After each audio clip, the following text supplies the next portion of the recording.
মানুষ শক্তের ভক্ত, নরমের জম। বিশ্বাস হচ্ছে না? তাহলে আমার সাথে এই ভিডিওটি দেখুন।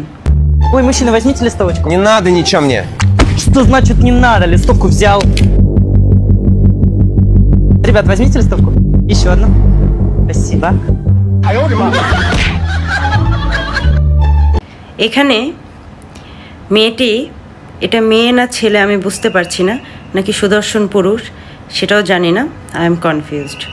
আপনারাও আমার সাথে কনফিউজড হলে হতে পারেন, তবে ভিডিওটা দেখার পিছে আমাদের যেটা উদ্দেশ্য সেটা নিশ্চয়ই আপনারা বুঝতেছেন, যে কিভাবে মানুষ শক্তের ভক্ত নরমের জম সেটাই বোঝা। প্রথমে সে একটা লিফলেট দিতে চেষ্টা করলো, সেটা নিল না। এরপরে যখন সে অ্যাকশন নিল, মানে যখন একটা কিক দিল, সাথে সাথে কিন্তু নিয়ে নিল, এবং সেটা যারা যারা দেখলো তারাও কিন্তু রিসিভ করলো। এই হচ্ছে বিষয়, বুঝছেন? তার মানে এটাই প্রমাণিত, মানুষ শক্তের ভক্ত নরমের জম।